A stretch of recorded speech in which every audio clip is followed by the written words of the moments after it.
I'd like to take a little time to analyze and dissect this video of Rand Paul and Bernie Sanders here.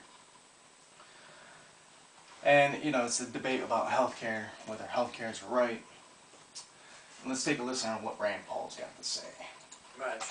With regard to the idea of whether or not you have a right to health care, you have to realize what that implies. It's not an abstraction. I'm a physician. That means you have a right to come to my house and conscript me. It means you believe in slavery. Okay. So right off the... First of all, his statements are probably some of the dumbest statements I've ever heard come out of the mouth of a senator. And Rand Paul is not Ron Paul, okay? He is nothing... He's got a little bit of similarity to his father, but his father's on another level than him. So basically, right off the bat, he says, you want healthcare to be a right, that means slavery. It's a bullshit argument. It's bogus. Let's take a little listen here. It means that you're going to enslave not only me, but the janitor at my hospital, the person who cleans my office, the assistants who work in my office, the nurses. If you have a right to their services, basically once you imply a belief in a right to someone's services, do you have a right to plumbing? Do you have a right to water? Do you have a right to food? You're basically... Okay, so, do you have a right to water? Do you have a right to food? I don't know. Are water and food necessary for somebody to live? Yeah, they are, aren't they? So, right there, he's an idiot. He doesn't know what he's talking about. There's, they're debating the life, liberty, and the pursuit of happiness. But life, if you don't have water and you don't have food, you're gonna die, okay? So, basically, I think that does a good job of pointing out how broken the system is today.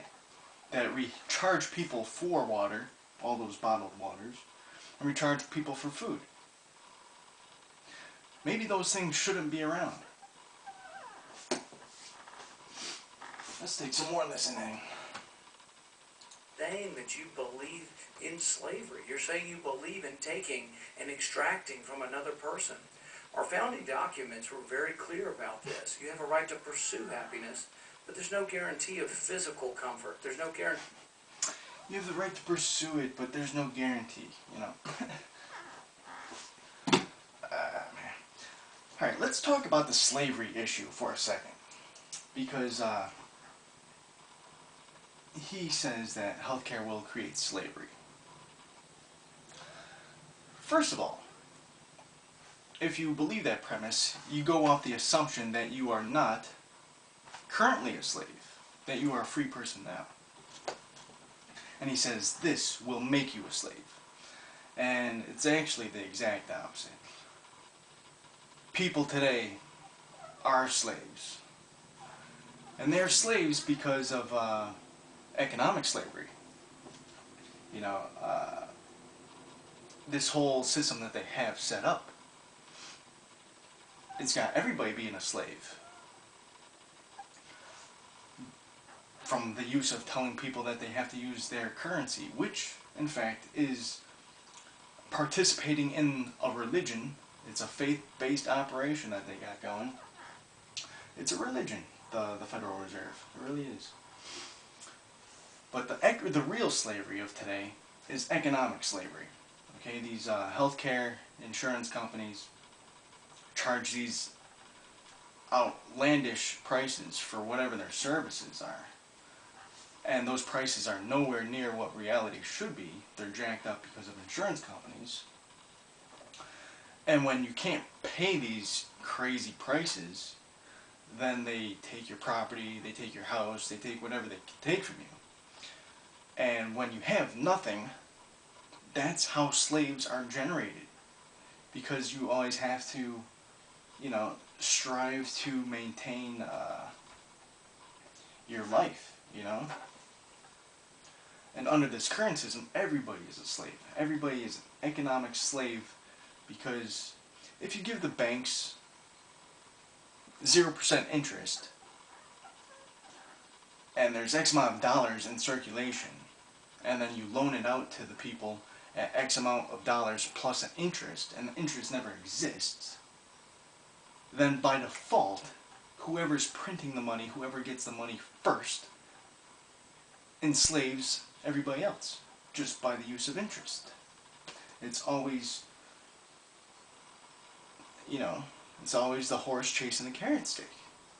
So that's the real slavery.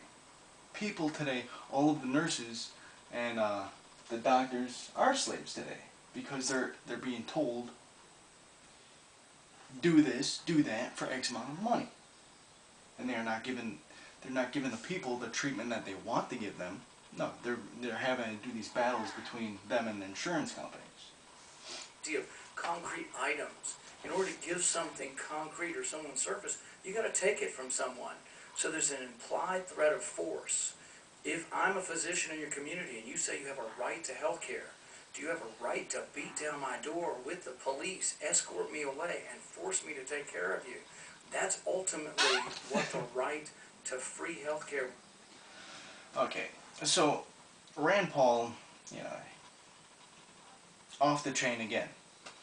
Basically, he says, oh, you get health care, and every other law that's ever in existence will just go right out the window. People bust down your door, okay? Everybody knows that if anybody busts down your door, that's against the law. So I don't know where, you give him an inch, he takes a mile. You just way over the top.